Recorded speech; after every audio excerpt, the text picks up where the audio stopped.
Welcome to Breaking the Line, the ECNL Podcast, a bi-weekly look at all things related to the growing elite clubs nationally, the ECNL. For more information on the ECNL, visit us at www.theecnl.com. Now, here's your host for Breaking the Line, the ECNL Podcast, former U.S. Soccer press officer and longtime soccer broadcaster, Dean Linke. Today on Breaking the Line, the ECNL Podcast, Christian Lavers, the president and CEO of the ECNL, visits with Ian Barker, the director of coaching education for United Soccer Coaches. Ian Barker actually used to coach Christian Lavers, and Ian, like Christian, has a big, beautiful mind. It's a great discussion with Christian Lavers and Ian Barker after this message. As the game continues to evolve in the United States, the ECNL remains the standard of excellence in youth soccer. The Elite Clubs National League has grown to include over 200 clubs and nearly 50,000 players across the country, with a robust competition platform for teams, educational resources for coaches and clubs, and unparalleled identification and development opportunities for players. Alongside its member clubs, collaborating to create a better future, the ECNL continues to raise the game every day. The ECNL is more than a league. Welcome back to Breaking the Line, the ECNL Podcast. Once again, here's Dean.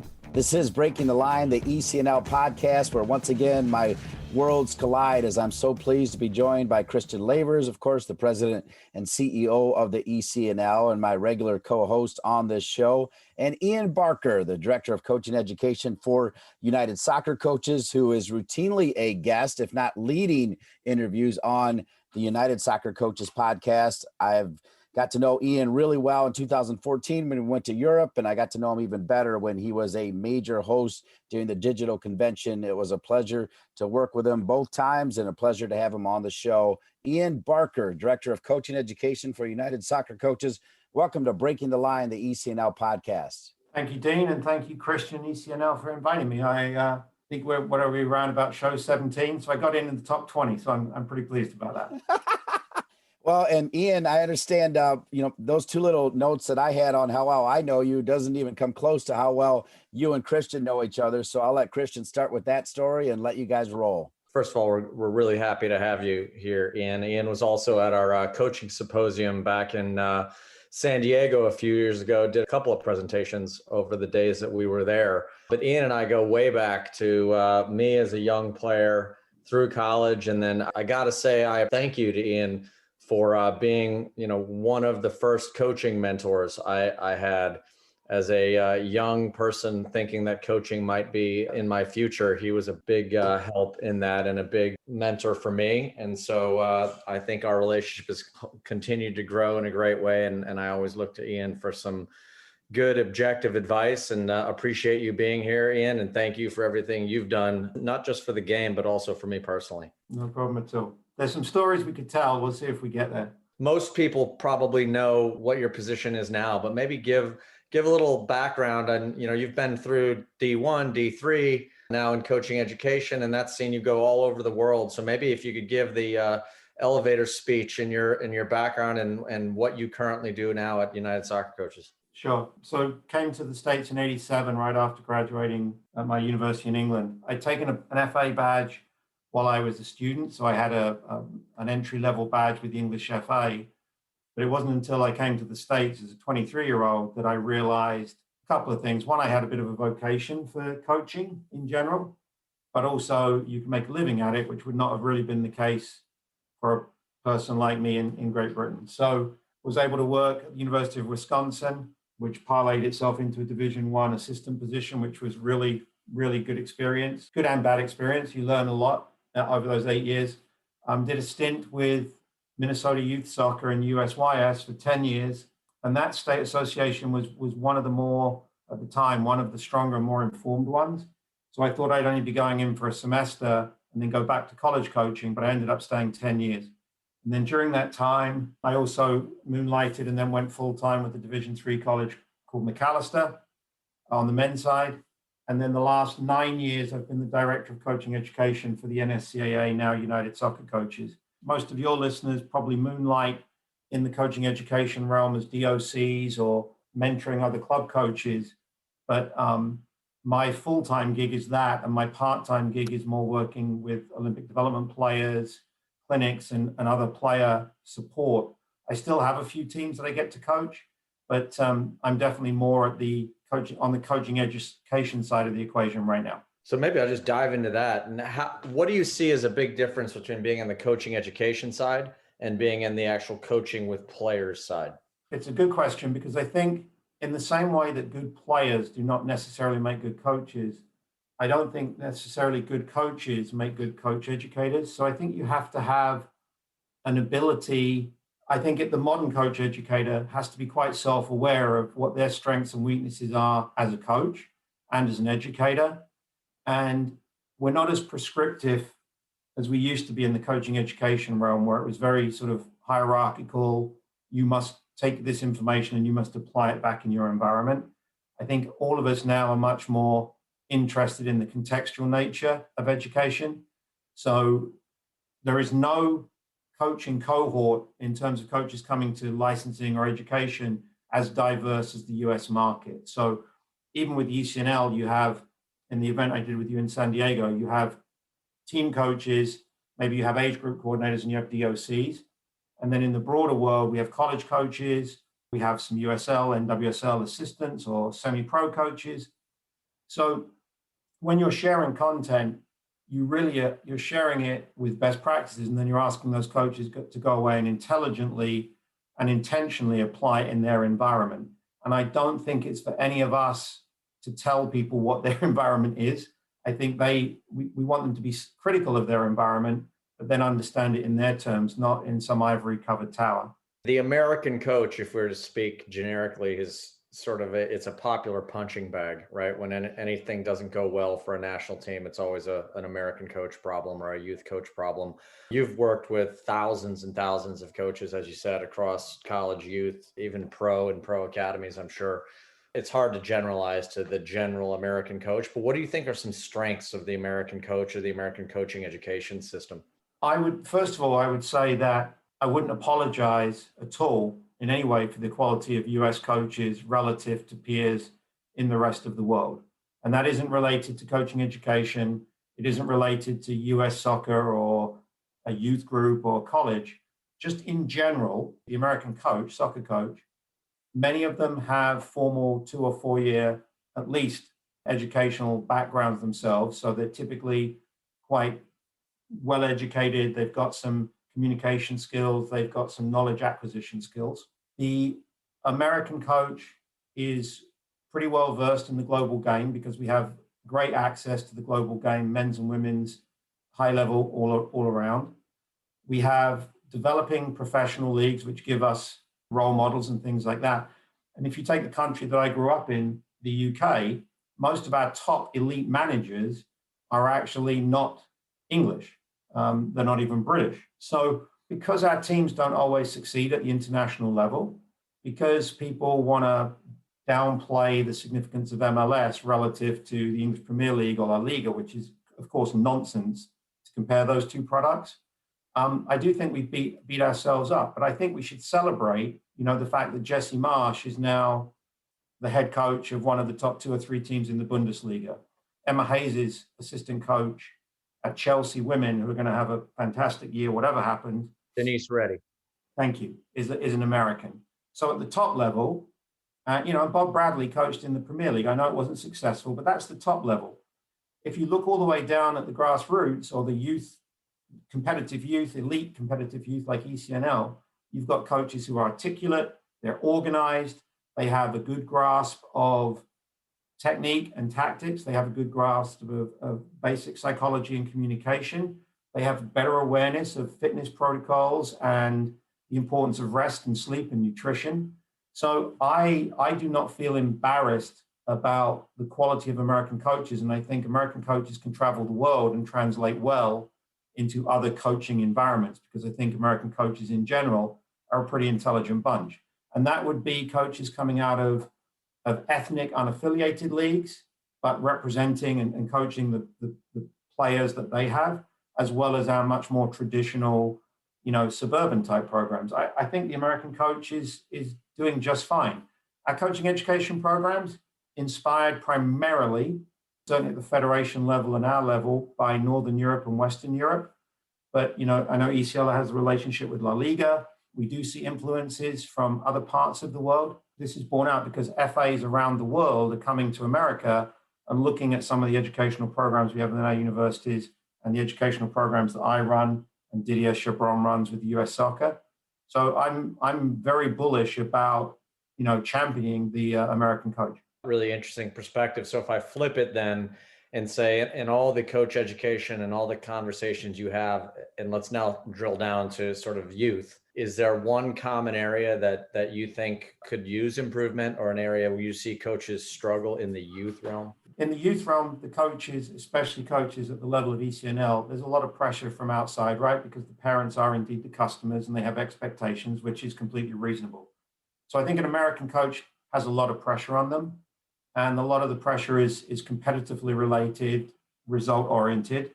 Of course, you've got the specter of college and the individual players being successful there too. But I think most of my colleagues would agree we need to modernize our approach. We need to go back to coaching technique more, and we need to modernize our approach to teaching technique to meet the needs of the slightly more modern player who's not going to be quite so drill oriented, is looking for more immediate gratification, is looking for more stimulus in technical repetition, technical execution. Because I think too many of our coaches, and this is not said as a direct criticism, it's certainly a criticism I would level at myself if it was a direct criticism, but we're really quick to be able to spit out a group of numbers that add up to 11 and say, well, that's, I play a 4-4-2 or I play a 1-4-3-3, and we do this and we do that. But then sometimes it turns out our players can't actually technically execute. Now, we might not have taught them cognitively too, and the sophistication of the ideas that we're putting across. But I do think technique is something that this country needs to find a way to re-energize as something sexy for a high-level coach or a perceived high-level coach to be teaching, and not always dwelling in the more tactical end of the game. Interesting you say that, because I just saw a study, and you may have seen it about a week or two ago, that studied some top academies of first division clubs in England, Germany, Portugal, Spain, I believe, about how much time they spent in technique without decision-making versus decision-making activities. And it was a range, and this was, I think, U12 to U16, somewhere between 15 to 40%, and it varied country by country, and they didn't break it down by age group. But I think to your comment on the discussion between technique and decision-making, and sort of coaching seems to go back and forth in these waves of what's trendy and what people talk about as the newest version of the gospel. How do you kind of see through those waves of, at the federation level, you have first it's the German, then it's the Belgian, and then it's, whatever flavor. And then you have within this, it's decision-making, it's technique, and it's, whatever it may be, whatever's popular and whatever people are screaming the loudest. How do you cut through that to say, well, really it's a balance and it's an art, but where do you draw those lines? The sort of the story of the emperor's new clothes, right? Sometimes the emperor is naked, and we need to acknowledge that. And we need to sort of come back to some standard principles. So whatever the influence is that we're getting from other countries or internally, does it really look critically at the product that we're seeking to influence? So I don't think any of us would disagree that all of the products we have out there can be improved, but they're not necessarily improved by mapping a model that, let's say, works in the favelas of Brazil onto Whitefish Bay, Wisconsin, right? Any more than you have a country which is 200-300 kilometers across, and you take the influences from those and then you try to impose them on a country which has 6 time zones, because Hawaii is a long way away from Rochester, New York. So if you are an expert, but you are not able to understand the environment and the basic premise that the premise of the challenge that you've been set up, I don't think you can be effective. Again, the first thing I would look at is making sure we understand what our challenge is, identifying in some sort of glorified SWOT analysis what our challenge is. I would also say that many of your coaches in ECNL are quite experienced, so they've probably seen this sort of full circle of the wheel. I do think it's important to try to avoid the words never and always in our approach to the game outside of player safety and well-being, right? So occasionally command style coaching, telling the athlete what we need them to do, technically or tactically, I think is perfectly okay. Occasionally, and probably more often, we're going to engage in some sort of questioning, some guided discovery. But, you know, I want you to stand here at a corner kick. It's not a negotiable. That's where I want you to stand. We can review it later, but that's command style coaching. Stand on the near post. When it comes to certain techniques, I'm going to struggle if I want to shoot from 25 yards, if it's not going to be an in-step drive in some capacity, right? And to the decision-making part, if we equip the player with technical ability, we can actually say to the player, you know, what technique are you going to apply from your bag of techniques? So you can decide on what technique, and we can discuss that. So we can have intelligent discussions, but Pulisic is doing fantastic for Chelsea. I think I could argue he's in their best 11. I hope he plays in the Champions League. And his technical ability is exceptional, even when you look at him relative to the Chelsea squad. Are we developing enough young male players like that? Our women players are certainly technically ahead in terms of world-class soccer, but the gap has shortened. And we also rely on great organization, great tactics, great coaching, great preparation. But I think I really do believe that the elevation spot for US soccer or the American soccer player is in a greater willingness on the part of coaches and athletes to engage in technical execution. So we had a philosophical discussion a few years ago. I don't know if you remember about what percentage of a player's potential is really impacted by coaching. You know, when you look at athleticism, you look at culture, you look at family or family order, you look at all sorts of other factors. We don't need to rehash that necessarily. That might be a hot button of the impact of coaching. But when you look at a successful youth coach, and obviously the first piece is health and safety and positive experience, what else would you use to measure a successful youth coach? Because as you know, too many people just look at wins and losses, and we can always sit here and I always say the next youth national champion is coming out of either New York, SoCal, or Texas generally. And there's a demographic reason for that. How do you measure successful youth coaches? I would say that players are products of their environment. That could be parenting. So there's a lot of good players from Brazil that come out of favelas that aren't coached per se, at least until they get into one of the Brazilian professional clubs. So coaching in our environment, for the American player, formal coaching is part of that environment. That's just a fixed sum. In the same way, it's part of the fixed environment for a Dutch player or an English player in one of the academies, with be it men's or women's. Coaching is part of that reality. Our coaches, hopefully they get trained, they get educated, so they're not Svengalis or gurus, but they're part of something a little bit bigger than themselves. They're willing to take in input. I think longevity with exposure to an athlete will typically support an athlete. So I like 2-year cycles for coaches with players. If the coach is decent, the player is open-minded. I think 2 to 3 years is a really good time for a youth player. So I like to see coaches either focus on an age group or be prepared to give up their group after a couple of years. I think that's appropriate. That's my current belief. And more than anything, if the players learn to trust the coach, they trust the coach's technical, tactical abilities, they trust them as a coaching technician, if you will, but the players become to trust that the coach has their best interest, that the coach is sensitive to different inputs and challenges the individual and the group is having, be it pandemic related or academic related or college pressure or parental issues. I think you can remember as an athlete, coaches you probably enjoyed working with at the youth level, one of which of course was me, but I definitely think trust is an important part of the coaching player relationship. And I think sometimes coaches are too busy indeed trying to win games or help the kid pursue a college scholarship or teach some evolved tactics that they've read a book about or they've watched on television. and they forget about creating the trust relationship with the athlete at a level above and beyond X's and O's, but something a little bit more holistic. So trust, I think that's really interesting you said that, because ultimately, especially when you're delivering any sort of critical feedback, the first thing the athlete has to believe is that, hey, the coach has my best interest in mind, and the coach's idea is something that I should try. Because if they don't trust the coach's intent or the coach's content, then they never improve, because they're constantly stuck in disbelieving what they're being asked to do. So how do you build trust as a coach? Well, obviously you form respect for the athlete. You don't ask them to do something that they can't do yet.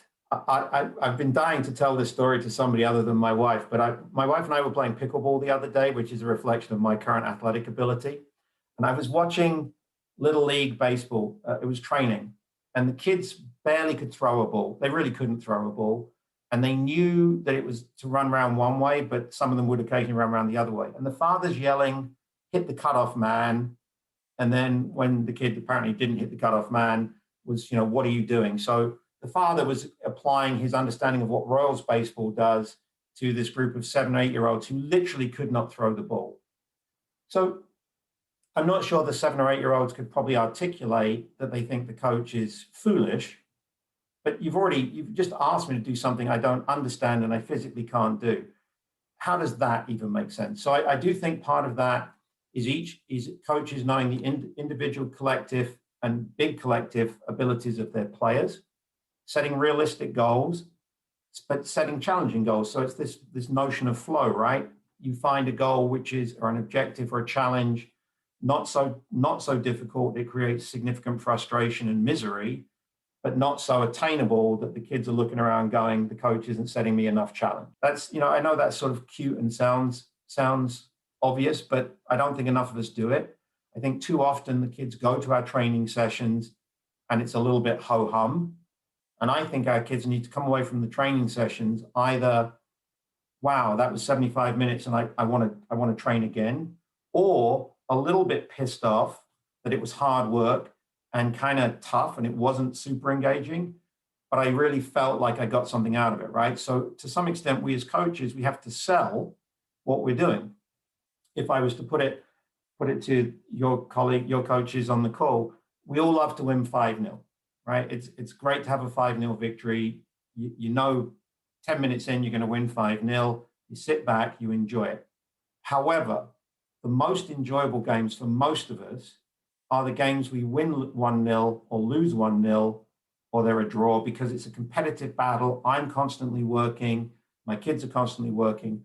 So I think that part of that establishing that trust is putting kids in competitive environments where they feel that you are not overtaxing them constantly or underwhelming them constantly. You're trying to find that pitch which says to them, there's a little bit more to attain each time we go out.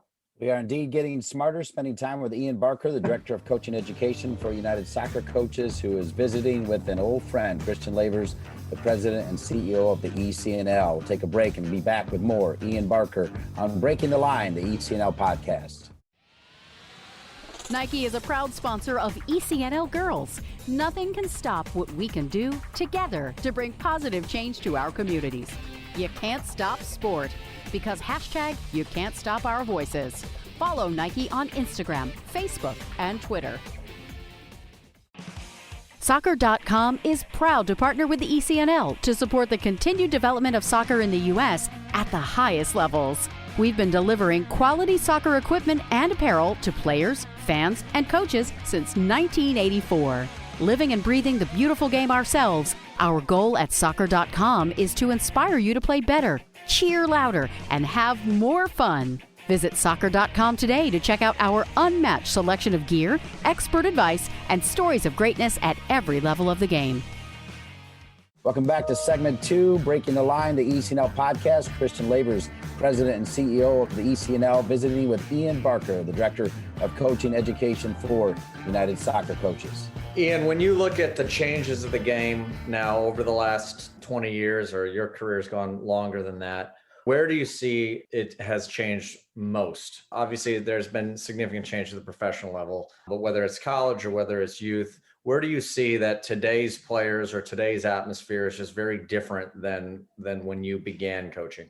The resources available to players at every level, at the most humble grassroots level, all the way through into the college and now the pros. Obviously, the American player, in line with players around most of the sort of first world of soccer, if you will, the facilities, the equipment, some of the quality of the coaching, the ability to find, certainly for the American player, better role models, better examples of what success looks like competitively.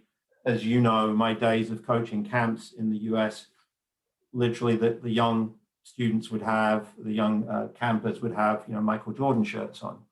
And now they've got shirts from MLS and NWSL and top players of our US women's national team and our US men's national team, or stars from around the world. So the American player particularly is more part of the global game than he or she would have been 25 years ago.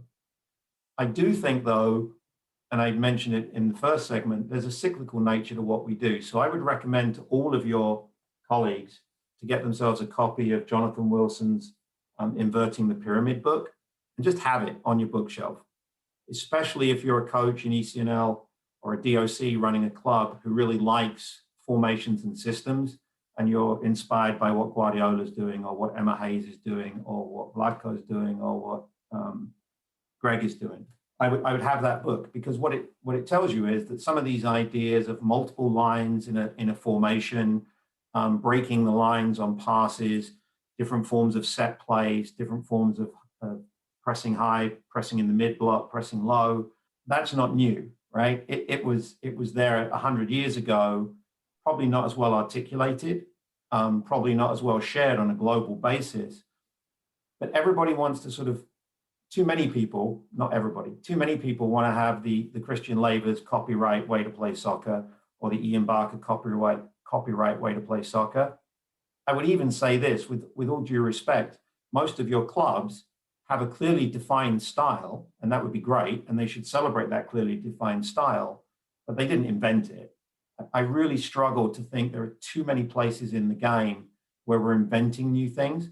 We have better research, so our academics, our colleagues in academia are finding out, more information about concussion awareness, more information about the importance of sleep, more information about the importance of rest between games, even though we continue to play tournaments which have 4 or 5 games in a weekend.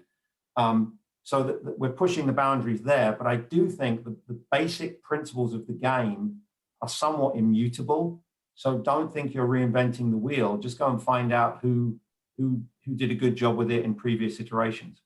So are you suggesting that WM is making its way back into tactical shape? At some point I have to bring up 1966 World Cup, right? So, I think right now, this is a personal belief, when we're talking about formations and systems with American coaches coaching the ECNL, it's probably, you've got a goalie. That I'm figuring you've all got one of those, and you're going to play 3 across the back or 4. And if you play 3, then you decide whether the 2 wide are wing backs or wing halves or wing forwards. But at the end of the day, and this is certainly borne out by what I watch the most, which is Premier League, English Premier League, is it's 3 in the back or 4 in the back, and everything else in front of it is anybody's personal flavor. So if you've got good players who are technically competent and they commit to the collective goal, talent is what will get you where you need to get to. So you do have to collect talent. You do have to be a recruiter, absolutely, even in youth sports, and certainly in college and the pros. But if you can't influence all of the players that you can go out and acquire, then make them better, right? So I think we have to be careful sometimes. And this is why I like the 2 or 3 year cycles with a coach and a player. Because, I know you've had experience of this, Christian. I've certainly had experience of this in college and with other programs. The kid that comes into you sometimes is a little bit of the lesser light, but buys in and trusts you, ends up being a much more consistent 80-minute, 90-minute performer for you than maybe a kid that you saw at a showcase, you brought across from your club, you schmoozed the parents, And at the end of the day, they're not committed to you. They don't trust you. So the bright, shiny object is fine. But sometimes the less shiny object that you take a couple of years to sort of work with and develop will give you greater long-term success. Or maybe you get to appreciate that kid has gone on to a stronger program and then college and maybe the pros, and you take responsibility for that. I don't think I can take responsibility for a kid that I recruited for half an hour and then just stuck in the team. I take credit as a recruiter. I don't take credit as a coach. You just danced around, I think, a lot of topics related to ego, in terms of ownership of ideas, ownership of player development paths. Where do you see this concept of ego in coaching? And I mean, obviously, some degree of ego is important and valuable, and another degree is really destructive. It's also helpful to develop confidence, but not overconfidence within players as well. So it's all kind of wrapped up. How do you look at the concept of ego when it comes to coaching and player development? There are people that, I'm sure there's somebody out there, we're not going to invite them to get into the chat room or email me or tweet me, that think I'm an arrogant son of a gun. And there are probably others that think I'm understated and undercompetitive, right? My personal self-belief is that I'm relatively understated, but I love to win football games, soccer games. And I've been fortunate through luck and judgment to work with college programs that won a lot. And I really like winning. But over time, I've become much more interested in the process of winning as opposed to the wins, because there are certainly earlier in my career, some of the wins were just, we had better talent and we just lined them up and sent them out. So I don't think there's anything wrong with ego at all. If there's some young coaches out there, they're kind of feeling their oats a little bit. They want to be more vocal. They want to puff their chest out. They want the best Nike or Adidas gear on their back, or Capelli or whoever it is. That's their personality. And there's going to be other young people, same gender, same race, same educational background, whose personal style is to sit on the bench a bit more, sometimes to the annoyance of the players and parents who want a more animated coach. So to each their own.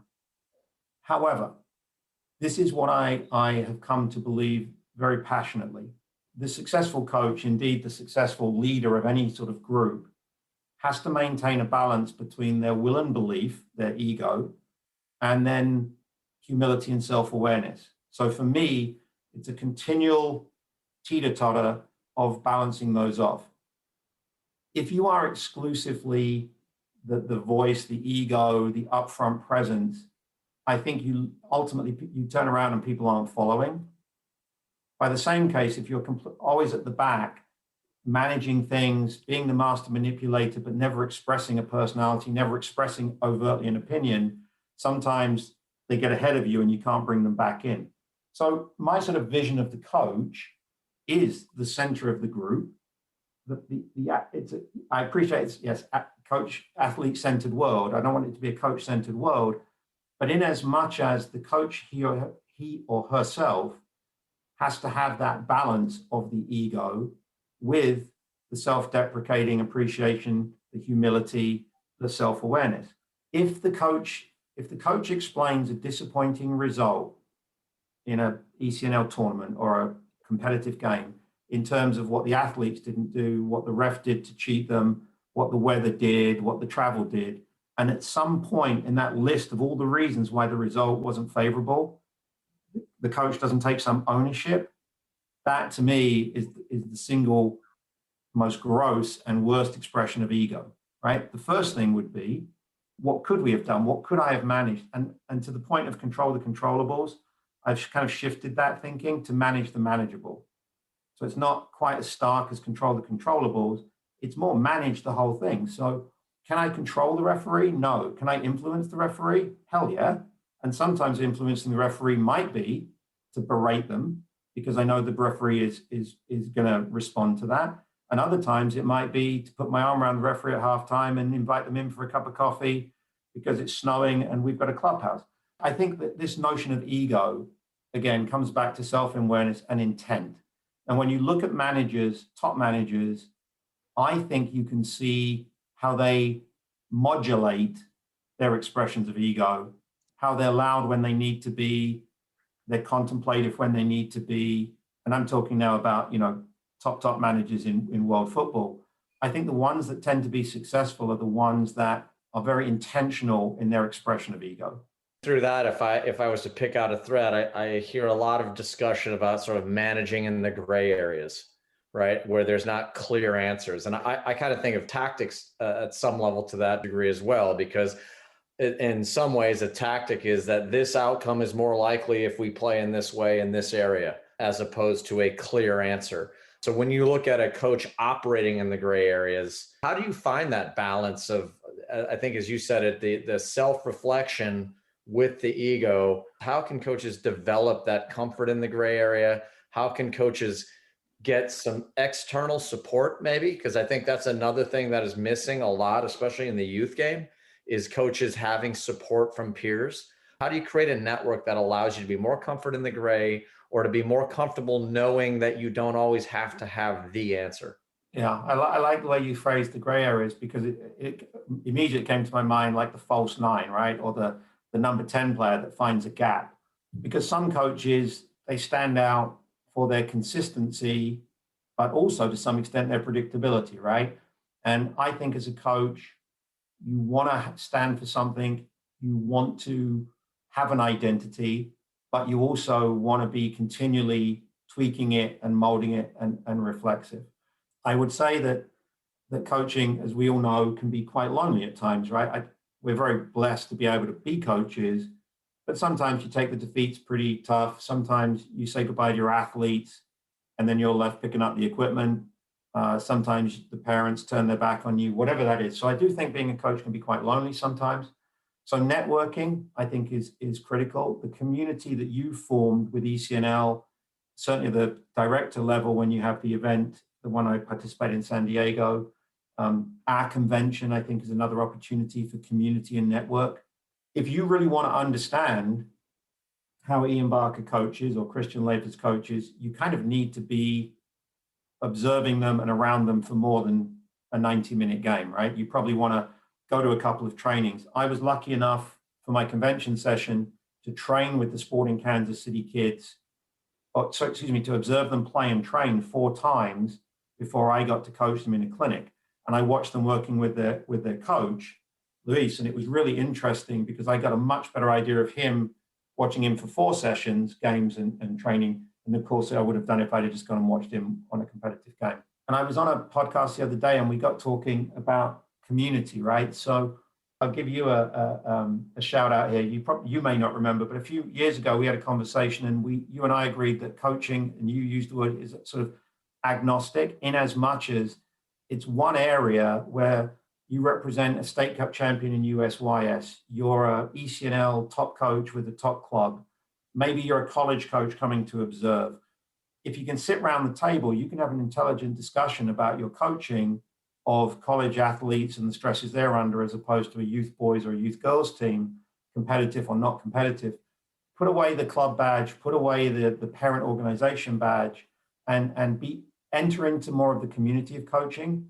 And I think what you'll find is, for coaches, you'll get a lot of people that want your knowledge as much as there's people that you're seeking to gain from. And I think when I think about a successful coaching model, if you will, we're sitting around a round table as opposed to a lecture style, if you will. We are having fun with Ian Barker. That means time is flying. We're going to take one more break and come back with the Director of Coaching Education for United Soccer Coaches, Ian Barker, on Breaking the Line, the ECNL Podcast. From athletes just starting to turn heads to some of the best athletes to ever play their games, Gatorade shows that they are the proven fuel of the best. For the athletes who give everything, nothing beats Gatorade, the studied, tested, and proven fuel of the ECNL.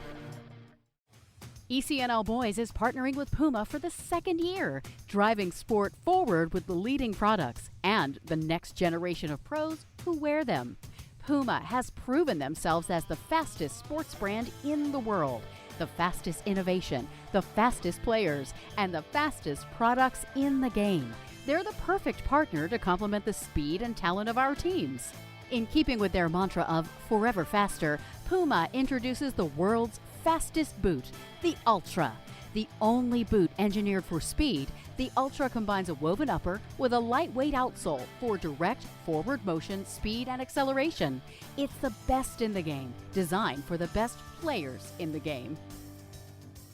Welcome back to our final segment of Breaking the Line, the ECNL Podcast. Christian Lavers, President and CEO of the ECNL, spending time with an old friend, Ian Barker, the Director of Coaching Education for United Soccer Coaches. Christian, I turn it back to you for the stretch run. So Ian, one of the things I think that we have a real challenge in this country, and I think you would agree, but you can maybe put some other perspective comparing to other countries, is the coaching career path, especially in youth soccer, and the transition from a coach to a coordinator to a director. And I use the story that if you look at a youth field and look to find coaches in their 50s, you're going to look for a long time. And there are people that have spent 20, 30 years in this profession. And at the time when they have so much knowledge and so much experience that they should be shaping a younger generation, they should be using that to help move the game forward. Instead, you have a lot of people that at that point leaving the game and selling real estate. And I think that's a tremendous problem, not only for those people and the time and the energy they've spent in a profession that they are then leaving, but it's also a problem in learning for the game, because it tends to kind of make it look like a treadmill where you see the same problems continually present themselves because we don't learn from generation to generation. So how do you look at a career path for a coach, and what can we do to create a better structure for longer, more successful careers for coaches? I taught high school during my master's program when I was in Great Britain.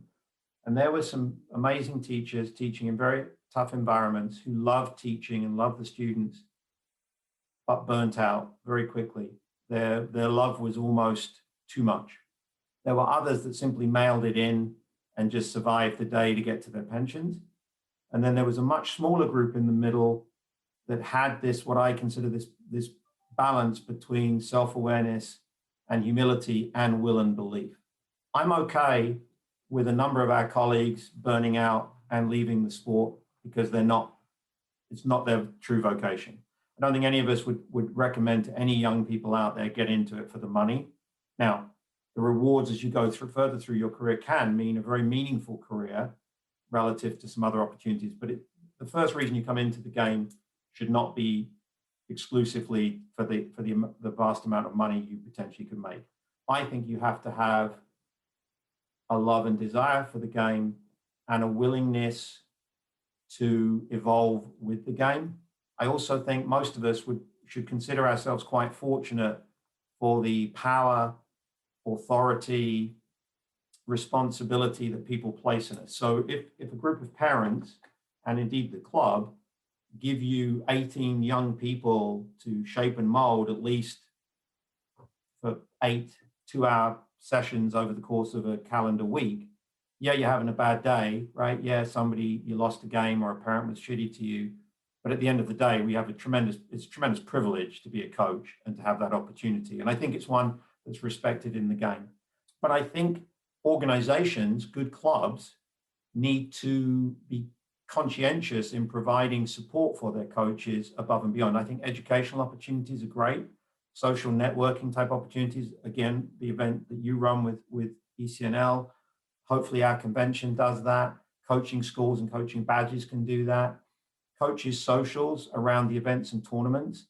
I think you're giving coaches a space that keeps them connected to the game, but removes them from some of the overt pressures. There comes a point where we will continue to get the sugar packets out and love to talk about the X's and O's. Most of us do need to equip ourselves with other skills as we go through. So be that US Soccer's technical director program, which I believe is really tough to get into right now, be it some of the programs that we have in some of the US universities right now. So the program we have with Delaware or the program that we have with Ohio. One skill that I really dislike having, but I've had to acquire it, is effective budgeting and expense management, because I'm the director of a program. And that's a skill set that's actually valuable to me if I become geographically mobile, because I've got the soccer pretty much locked down, at least just because I've been around a long time. But I mean, I think you will agree, Christian, a lot of our colleagues that have made it a little bit further, they're effective communicators, right? They have effective management and organizational skills. So they have their protocols for returning emails and phone calls. They have their protocols for disseminating information. They understand group dynamics. So as much as they talk to their strongest player, they're able to talk to their least experienced lower light player. And then from the club's perspective, and I think for those of us as leaders, I like a tit for tat kind of social psychology model. So I'm going to let a young coach make a pretty profound mistake, and I'm going to try to get them through it and set them up again. Sometimes we, as more experienced people or leaders, can be quite dismissive of the young people coming into the game and maybe a bit resentful, subconsciously, or a little bit too puritanical. But I think we can all remember times when we were young coaches in a much kinder time for making mistakes, where we made mistakes.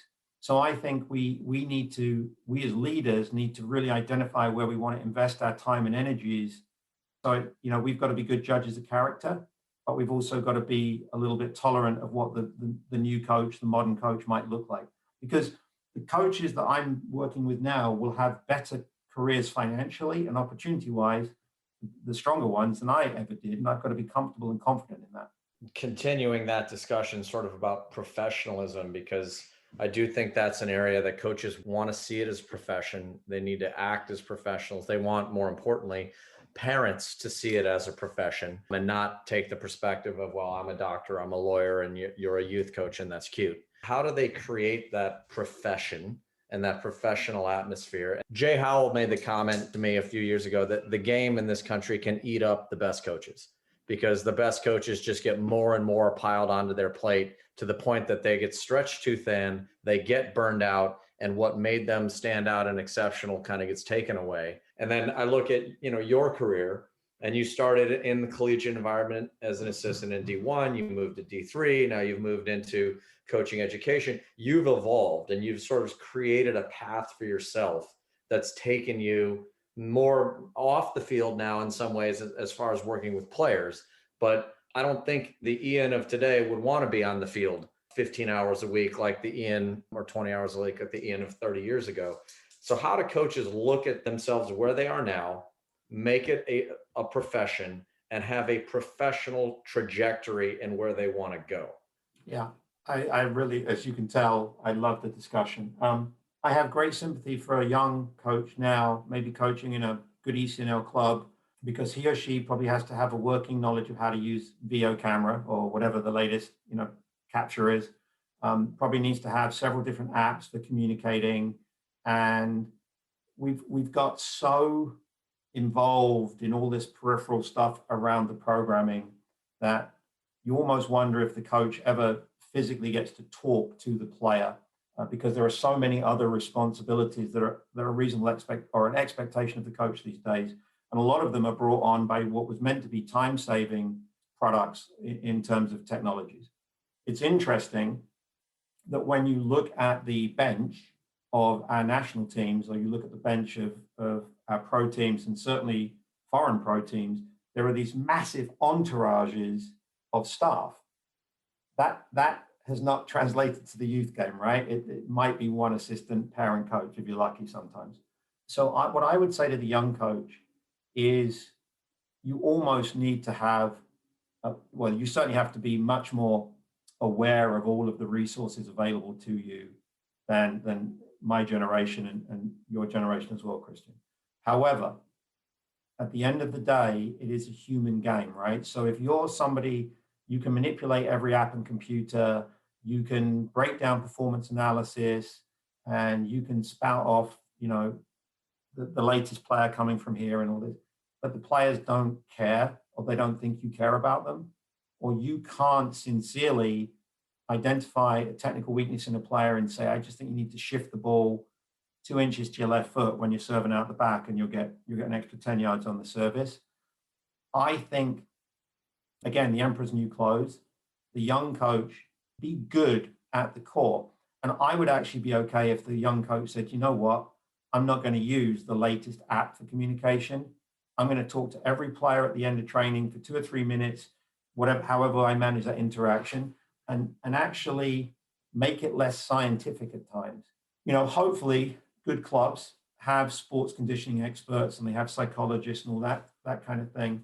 I would like to see the soccer coach be first and foremost a manager or leader of a group of individuals on the basis of personality and intellect, and then build in all of the other stuff. So I think I think coaching could be easier for coaches, not more difficult.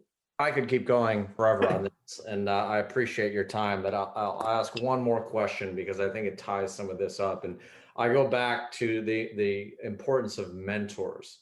You were a mentor for me, still are in many ways, but I remember sitting before doing camps, and the night before you'd say, design a session on this topic. And I'd come in with a session the next morning at some ridiculous early hour. And you'd say, nope, yes. Why would you do that? Why would you do that? And a lot of the feedback was simplify and stop making things so complicated.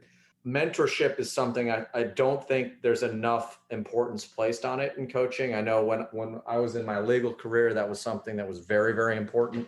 People that look out for you, people that put opportunities, when opportunities come up, they put them in front of you and get you the ability to broaden experience.